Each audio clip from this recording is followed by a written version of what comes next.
not been mere seconds for us, or has it? It's been mere timelines. Why am I listening to the Devil's Chord review when Boom should be out? Go back and listen to last week, because basically all of that. it gives us 8 weeks. It means we can talk about it in spoilers. You're not going to have anything spoiled by the time it gets to it. And it accounts for me not being here for 7 days. So, we're back at it, Connor. Yes, round 2. If you want news, pop culture things, all the things we normally do, forget it for 8 weeks. This is just it. It's getting scrapped. We might mention things on the fly. Yeah, maybe. But, things might creep in. But, yeah, they might creep in through the windows, yes. Episode 2 of Doctor Who Season 1, the double bill premiere that we had last week. Mm-hmm. Well over a week ago now. I know. By this time. A fortnight ago. Where are we? Who am I? And who are you? Oh, I live just down there with my granddaughter Susan. In Shoreditch. The Devil's Chord, Episode 2. The Devil's Chord. But who is the devil, you wonder? Yes. Is it the one who waits? Had I watched... Were we waiting for this episode? This and then Space Babies, I'd have been like, oh. But Space Babies to this. Oh, my word. Oh, dear Lord. Oh, my lordy worldy. We're going to obviously do spoilers because you said that at the top. Sorry, Nerd Bubble Podcast. I'm George. He's Connor. Yeah, we talk about this kind of stuff. We're back, baby. There's no numbers now. Fucking make your own rules up. Make your own figures, damn it. Fucking pick this episode, pick like 16 episodes ago, and then start at the beginning. I don't know. Exactly. Make your own timeline. Make your own watch order. Make your own timeline. Make your own timeline. Make your own not one that competes with us, but make your own podcast. Right. Yeah. You want to lead on Devil's Chord? Oh boy, do I? The Devil's Chord. Well, a Doctor Who musical episode, no less. Sort of. A little bit. Yeah, a little bit. It wasn't a sing. Yeah, it wasn't a singy. It wasn't a singy. It wasn't a singy songy like Church on Ruby Road. That I would describe as a musical because of the Goblin song. Which, not to jump ahead, I still think that's the best show song we've had so far in this new era. If we were to nice that we might songs, have a top 3 of those. I know. Let's have more songs. Let's have more. Every episode's got to have a song. You could have each series. You could have your top episodes, your top song. Yeah. Your top shooting gather outfit. There you go. Your top outfit. Yeah, because that's guaranteed. Was good. This one was very good. Oh my god, he was so good, and his afro. Oh my god, he looked amazing. On fleek. Yeah. He is the style icon Doctor. He's everything. He's everything Colin Baker wanted to Aspired to be. Yeah. Big finish. Now we've got that 6-month gap that we've established at the beginning of this episode. Yeah. Fill that with an adventure with 15 and 6. That needs to happen. That does actually need to happen. If you could have Shooty Gatwell with any other Doctor and you can't say 6, who would it be? You can't say Paul McGann either because that's your default. We can't say Tennant because that's already happened. Well, you can say 10 because he's done 14. But then Shooty knows 10/14. Yeah, but he knows anyway because he was him. He was him twice. Sounds freaky. Should we get a box set of 14 and 10? Yeah, why just not? David Tennant gets paid twice.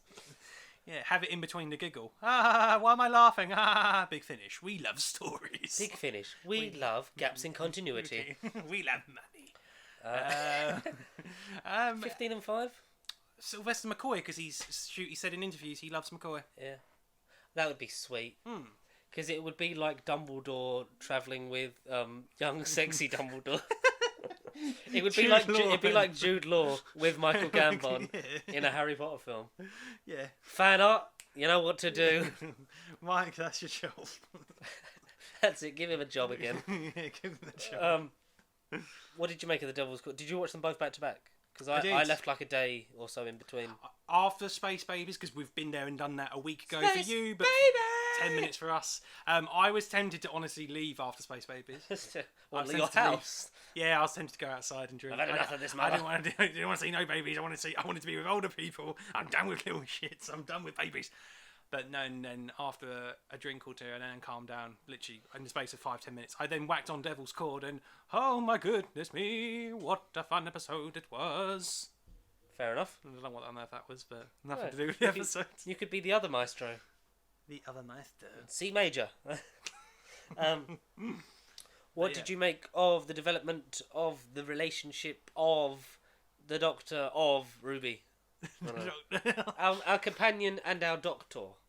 God, they are so charismatic. They are. It's as always, as they always have been. Out of the 3 episodes we've seen them together, it's a shame that we only get after this, 6 more weeks of them. But at the time now, it's 5 weeks. Where are we? Boo. By this time, we're on Boom Yeah, Boom would have been nearly there on and gone. bubble, you know what I mean? Boom. But no, 73 yards. Sorry, Oh yeah. my mistake. I'm a little bit tipsy. Anyway, I've been drinking all week. Why am I drinking, you might ask? It's summertime, and why the fuck not? It's getting hot outside. Summertime madness. Yeah, it's freaking grey skies today. Let's cover ourselves. Maybe Arsenal won the league. Maybe. You know, I'm going to be there. I managed to get tickets the final day. Oh. So if you see me in the street and I'm very sad, don't ask me what the score was. Ask me. If I'm very happy, I might fucking buy. The thing is, if it goes, I'll buy everyone a street. If it goes well, like me and Connor will have all the equipment because I'll just buy it there and then. I'll buy everyone a street. I'll buy everyone a street, like Monopoly. Like Monopoly, yeah. You can have this house. You can have Mayfair. You can have it, yeah. Doctor and Companion. Before I get away and off topic. Millie and the Doctor again. Millie and the Doctor again, travelling through time. And I think it's gonna be a long, long time until you the leave TARDIS the gets season. On the right time. I'm not the alien. I am at home. Oh no! I'm gonna find your mother. Your mother. Where is she travelling in the time? Every time I land, it never is the right destination. How am I gonna get to Heathrow now?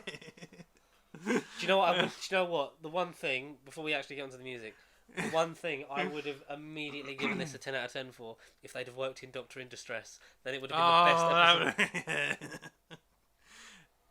Doctor, it seems like you're in.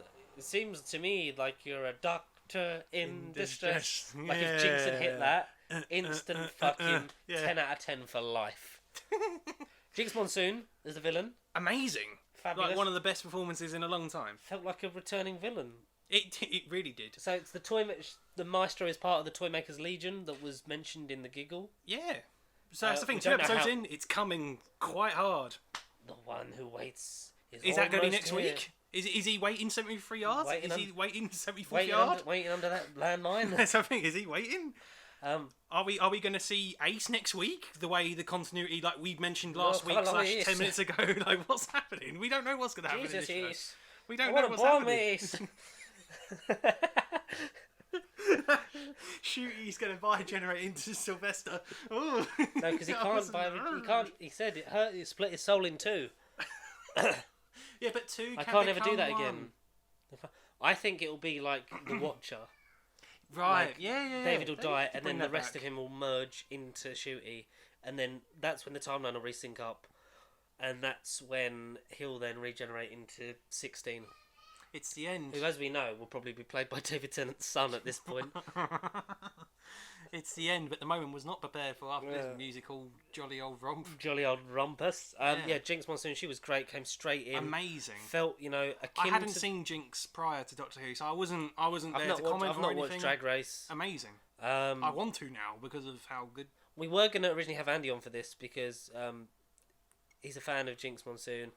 Of a fan of like the whole that and the story with the Beatles and things, but then he was like, no, Moffat's coming back, I'll do that one. So we will. I have his opinion on some stuff because he did ask a question, because obviously we say nerdbiblecontact@gmail.com if you want to get in touch with us about anything, or reply to us in a tweet, #NerdBiblePodcast, #NerdBibleBlessed, comment on a TikTok, Facebook post, anything. #NerdBibleMaestro. We will read it out. We want more interaction for the Maestro music. Yeah. But we will ask him next week. We will ask him when we talk about Boom. We'll give him a quick what have you thought of the first 2 episodes? Yeah. Because no doubt he'll have a lot to say about Jinx. Space Babies was better than the Devil's Chord. What do you mean? No, that's fine. You can have your opinion. Why did you sound like Nick Mason again? I don't know. He's a native voice trapped in me. For context, before we started, Connor did an impression of my son, but he was just like Nick Mason. He turned into an Irish Australian man. An alcoholic Irish Australian man. Is that Nick Mason? No, it's Nicholas Mason, you see. I was in Kin, Series 3. Yeah. No, but Jinx was great. Part of the Toymakers Legion. So soon. Hopefully we'll see, a couple more of them, not just the one who waits. She fit right in and felt like she was a bit of like a returning villain. She felt like it almost was akin to, obviously, play on the name. It felt like, this could have been a version of the Master. This could have been the Rani, who's already been name-checked once this series. Yeah. Just fit right in. The power set already made sense. Like as soon as it happened, because the toy maker does games. The maestro messes with music and melodies and song. I like the musical elements of it. I think they were good. There's always a twist at the end. There is always a twist at the end. Fourth wall breaking. Yeah. There was a lot of like you say, full breaking. There was a lot of stares into the cameras, into our souls, and thank you for watching the show. And this is our songs. Like Jinx did that mostly, but didn't Shooty do a full break as well? Yeah. When they did this is one thing that's important. There's always a twist at the end. Winks at the camera, and then there's yeah. always a twist at the end. Hey. Oh, wait. Turned into a football song all of a sudden. Yeah. Oh, yeah. The dialogue was good. The Doctor's a lot scared. better this one. Doctor is most vulnerable because he didn't have he knew he couldn't do it. He was afraid. He was out of his own comfort zone. Yeah, and then talking about himself, very already like he's my planet's dead and I'm the last one. But this felt very sort of like they've been travelling together for at least 6 months. You have to imagine because he says it mentions July 2024, and obviously we know like Christmas Eve is when she left. Oh dear. Yeah, the only thing I don't like about, and some people have said as well, is that especially in the companion's first series, like stuff happens in between episodes. Yeah, of course. But with series 1 especially, it felt like the first 3 or 4 episodes were just back to back. Like those were like 4 or 5 days. Were those first like 5 episodes, and then obviously stuff happens in between because stuff at the end, like by Boomtown, gets mentioned that are from the books, which obviously would have happened between episodes. But it's like we've already got this happened, Christmas happened, we did last week, and now it's been 6 months. So naturally they're going to play their relationship like it's come along 6 months, but we've not seen that develop, which is the only shame of it. Unless there's going to be sneaky flashbacks, creepy flashback. Hello, movie. Creepy paper. No, unless there's going to be like sneaky flashbacks. Knocking on the TARDIS. Knocking on the TARDIS. Colin Robinson, the TARDIS. No, unless there's going to be like a couple of sneaky, unexpected flashback scenes to kind of fill in the gaps, maybe. But that could be more to do with me mum. Where's my mother? I'm the one that's waiting for you. Oh, is she? Are they? Is he? We still don't know. But that's, again, another element. We got a lot more shoved down our throat this episode. I'm getting people. The plot. Summarise the plot for those that, we're pretending like no one's seen it, but what actually happened in the episode, Connor? So, the Doctor goes back to 1963, and before Shooty says anything... Fuck you, Ian and Barbara. My granddaughter lives over there. I can't just go back to 1963. Yeah. The only thing I could do is land in 1963. Yeah, exactly. No, fuck you guys. Cheers, mate. Yeah, but 1963. By the way, I lived over there, but that's for another timeline. That's another show. That don't matter. Susan shout out. Do you think Susan's coming back? Look, it's the best chance of her ever coming back. Oh, yeah, it's been 60 years too late, but as we said previously, but someone's saying the Susan Twist woman could be Susan regenerated. Because she's twisted into Ruby's mother. They're like Susan Twist is the villain, and like it's Susan. And like she got tired of waiting, and maybe it's an alternate timeline. Maybe every like time will be generated. Susan. Yeah. Unbound Doctor, Big Finish stuff come to life. Who knows? Come to screen. I love it. It's like I can't ever buy Generate again. Felt a Never. Bit like the Matt Smith thing of like, I just realised that the regeneration I can't ever regenerate again now because of what happened last week in the anniversary. 6 months ago. Sorry. Whatever happened in November 1963. Yeah. The Beatles, very secondary.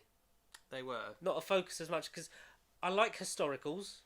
I do loves me a historical more than I love a Base Under Siege and a Far Future one. We've not had a pure historical in eons. In this era. It's always an alien element, obviously. But even then, like, the last sort of... The most modern historical was probably Rosa. Right. In terms of there was a bit of an alien element, but it was just space racist. Yeah. Everyone's favourite television character. Who did you play in Doctor Who, love? I played space racist, Mom. Yeah. What the fuck am I saying? Historical. I think it's weird that Doctor Who started in Beatlemania. Like Beatlemania and Dalek Mania were like near the same time. Yeah, and now it's been so long that the Beatles are a historic figure in a Doctor Who episode. Yeah, it's quite meta. Yeah. It is. I think the guys that did a good job. I think they didn't do over nasally John Lennon voice like most impressionists seem to do. They all look like they're not going to look bang on because we know what the Beatles look like. Yeah, there's enough And photos we and know what Paul and Ringo look like now and what they look like then. Now and then, see, there you go. Look, I snuck a Beatles title in. You're welcome, world. But I thought they were good. Like, they weren't a main focus. Obviously, the licensing issue meant that they couldn't actually play any of their proper songs. Yeah. My dog's called Fred. He's not dead. But plays into the plot. Quite literally. Out of the set, do you think they made the most of the setting? Do you think it was? Because it felt like the music, apart from like Maestro obviously interfering with it, but other than that, the Beatles were kind of just and they're there. Exactly, and going into it, we just knew the Beatles were in it. It was 1963. Before reading it as it's going to be an episode about the Beatles, it was very much theorised or heavily implied that the Beatles would actually be more involved in the plot. And like you say, they were very background, like a thin spread of, peanut butter and jelly. They were just kind of there on your slice of bread, whereas Jinx had all of the, main bit of the spread. I don't know. What goes well with peanut butter and jelly? That's like a big spread. Banana. A big chocolate spread. Maestro's a big chocolate banana spread. Big chocolate banana. Mm. And the Beatles were just a tiny little sliver of peanut butter. They were like the cherry on the top of the banana spread. There you go. Eccles cake, yeah. Eccles cake. Put an Eccles cake on an ice cream. Cake, no. Connor's dessert shop coming soon. Ice cream. Christopher Eccleston on top of a banana split. I mean, wouldn't say no. What a monsoon of a display that is. Badoom-tish. They played off each other very well, Jinx and Shooty. They do. Did it feel to you like it was, a dynamic that, it was like a Doctor Master, like what that would feel like kind of thing? Like a big antagonist of the Doctor coming up to play with, I hope his third episode, really. Back. Yeah, I hope Maestro, again, ending and whatever kind of implies, oh, Doctor, you'll never see me again, oh! But, they always come back. Look at comic books, they always come back. I'm hoping we do get another appearance of Jinx down the line in another form of Maestro, maybe the same iteration, maybe a slightly different version, past, future version, who knows. But I don't think this should be a one and done villain appearance personally. Like that, Jinx was that charismatic and left such an impression on me. Like I really do honestly want to go home and watch RuPaul's Drag Race and watch Devil's Called again and again and again. Anyway, it really for an episode again that was meant to be based on the Beatles and then sort of not really being the focus, was a bit sceptical. And knowing that Jinx was a literal musician, I'm just glad it wasn't full-on musical, because I think that's when it would have been, again, similar to literally looking at CGI babies with adult voices. It literally would have been a whole other level of cheese to comprehend what's going on. And I think 2 episodes like that back-to-back would have been like, okay, this new era Doctor Who is too loud and bombastic just to kind of comprehend what I'm looking at. Whereas the fact that this episode, fair enough, themed around music, wasn't a full-on sing-song musical. Come on, Ruby, let's go over there where I used to live. Like, it wasn't that. A bit like you're in Les Mis. That was quite good. Hashtag Connor for Jean Valjean. I want to see the maestro, the wonderful maestro of not Oz. Wonderful maestro. I'm maestro. Nice to meet you. I do hope Jinx comes back. We definitely need to see more, yeah. But also, it's like, we've had, the toy maker, we've had Maestro. Related as well. What else are we going to get from the rest of the Legion? Or are they just all cousins of the toy makers? Are they all just family? When he says he's elite, are they all just related? I bet Christmas is fun around their house. Jesus. Right. The ball is the first game ever being invented. We are family. Look at all the balls. I'm going to play piano with me and steal all the music and kill everyone in the future.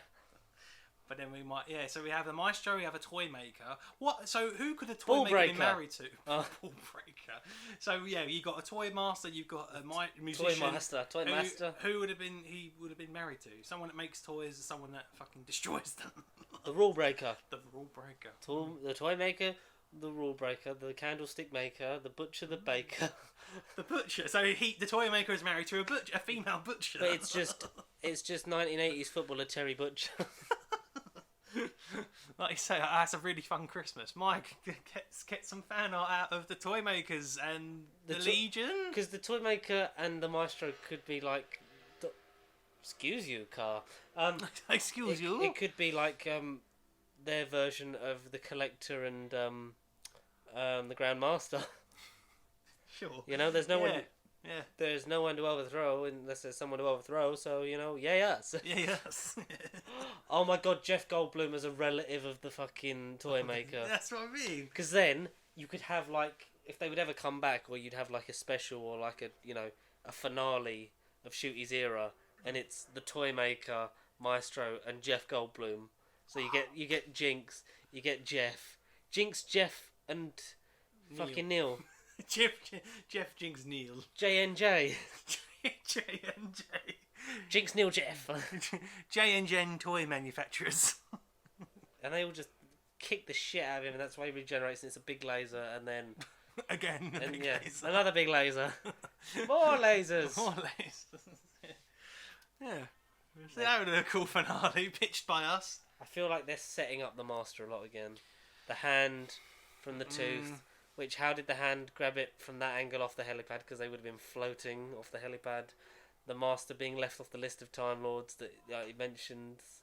The Ranis had a name check. The toy maker's tooth had the master.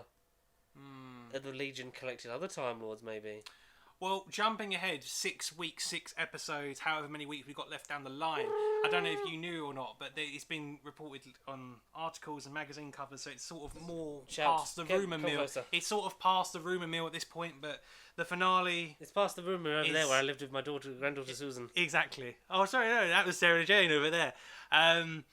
It's sort of been implied that Unit and links to the Third Doctor's era is going to be the main thing in the finale.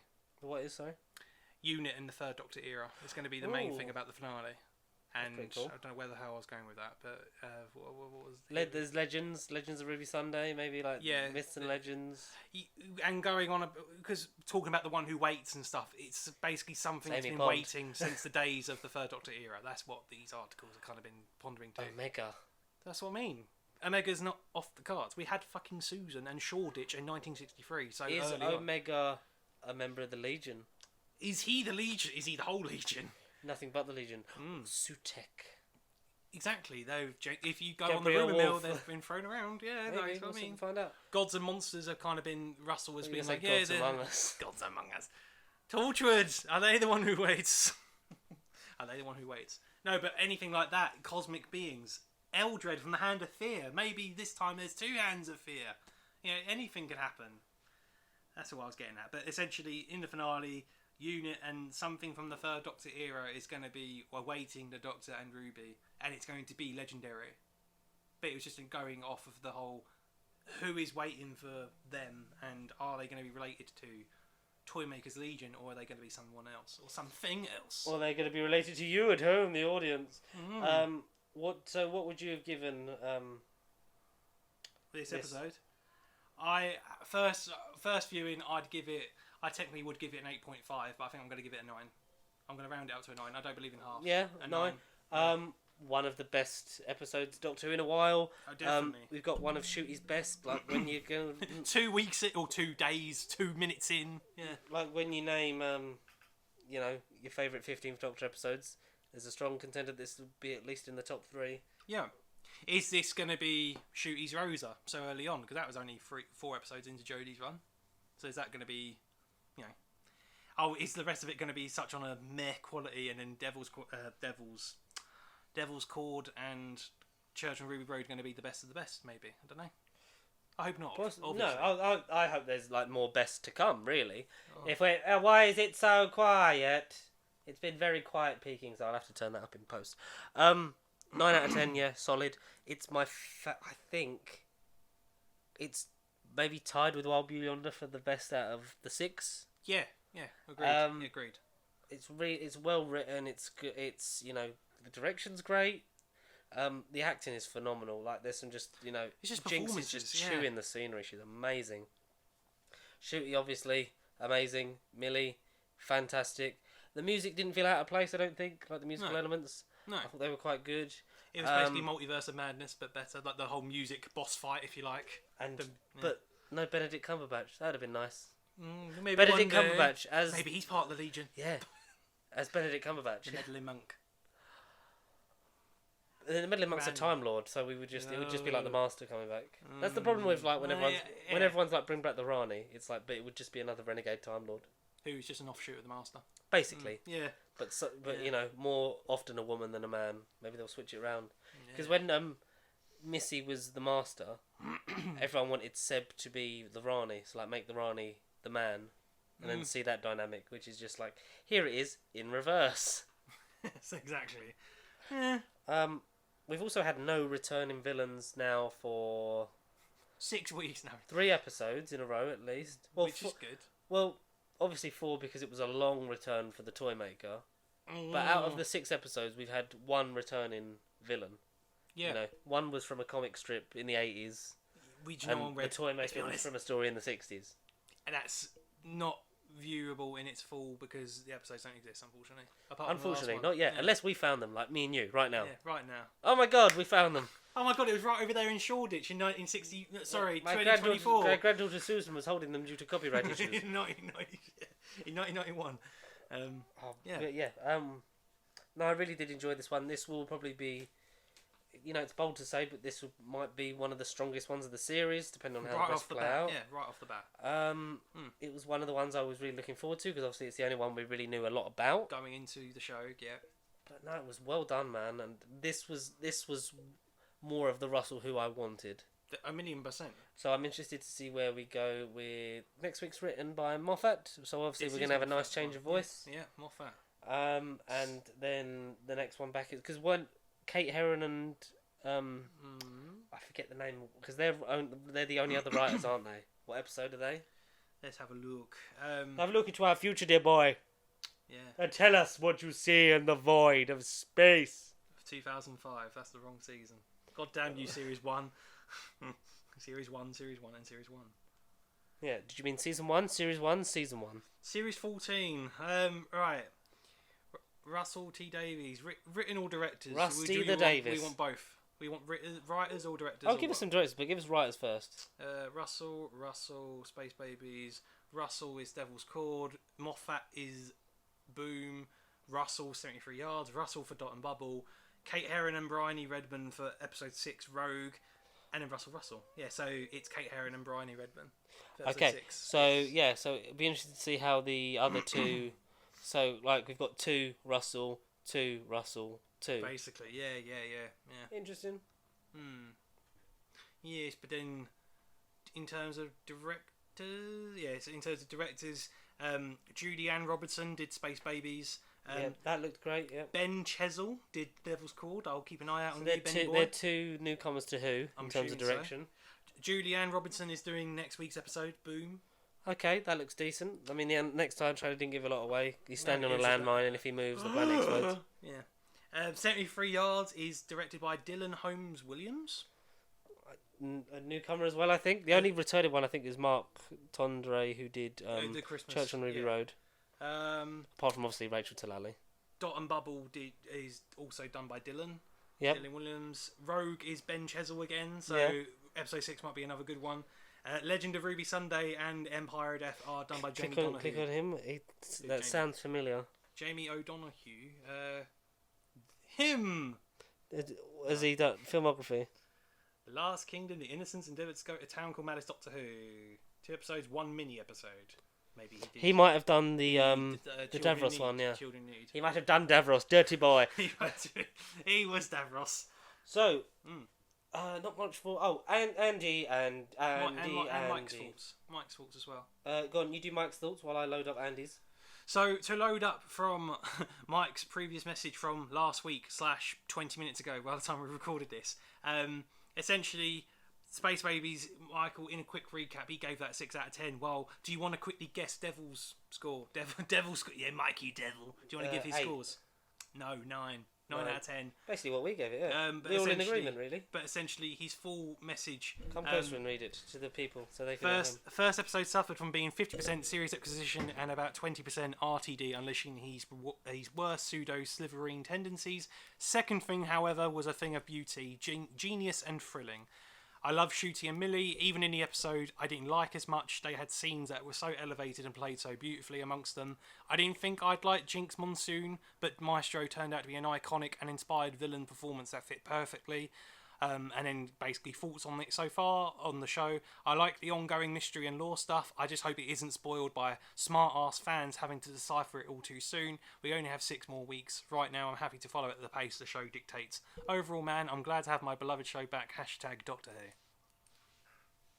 And that's from the Big Mike himself. That is from Big Michael Wilson. Check out his stuff on Letterboxd and Silver Screen Podcast. Continue to go there and subscribe. Our good friend Andy Kemp and guest next week, so we can actually ask him more about his thoughts in person. Obviously brief before we get on to Boom. Yeah. How do you think Kylie would have done against Maestro?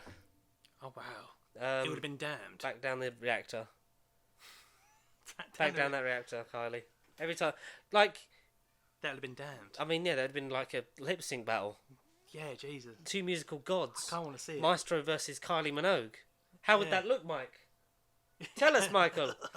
Animate it, Michael. Would you been able to out diva the God of Music? I doubt it, because the God of Music herself was fucking fabulous. But then many people would consider Kylie the God of Music, so subjective.